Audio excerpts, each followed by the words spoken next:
అడవిలో ఉన్నవాడు బ్రతుకుతున్నాడు, ఇక్కడ 5 అంతస్తుల మేడలో ఉన్నవాడు బ్రతుకుతున్నాడు. 5 అంతస్తుల మేడలో ఉన్నవాడిని కూడా ఒక రోజున భూమిలోని పాతి పెడతారు, ఈ అడవిలో ఉన్నవాడిని కూడా భూమిలోని పాతి పెడతాడు. మరణించిన తర్వాత సేమ్ ఈక్వాలిటీ మనకుంది. జన్మించినప్పుడు అందరూ తల్లి గర్భంలో జన్మిస్తారు, అందరూ కూడా ఏదో ఒక ఆహారం తీసుకుని బ్రతుకుతారు. బ్రతికే విషయంలో కూడా అందరికీ ఈక్వాలిటీ ఉంది.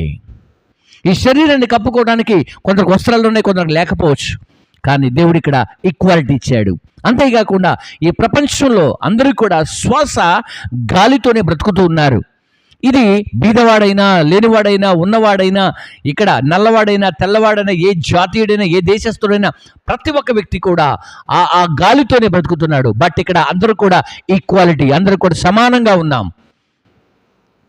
మనం కొన్ని విషయాలు సమానంగా బ్రతకలేమని చెప్పి దేవుడు అలాగ బ్రతకటానికి అవకాశం ఇచ్చాడు. గాలిని, నీరును, ఆహారమును సమృద్ధిగా అందరికీ ఈక్వాలిటీ చేశాడు. బట్ నీ ఒపీనియన్ కూడా ఏంటో తెలుసుకోవాలని నేను ఆశపడుతున్నాను. Yes or no? ఈ వీడియో చూసిన ప్రతి ఒక్కరు కూడా మీ విలువైనటువంటి కామెంట్స్ నాకు తెలియచేయండి.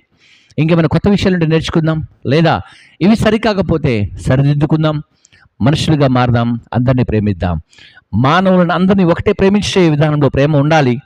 మానవుని యొక్క సంస్కృతి లేక ఆచారం అనేది కూడా అందరి ఈక్వాలిటీలో ఉండాలని కోరుకుంటూ ఈ నా మాటలు ముగిస్తున్నాను. మీ అందరికీ కూడా శుభాలు తెలియజేస్తున్నాను.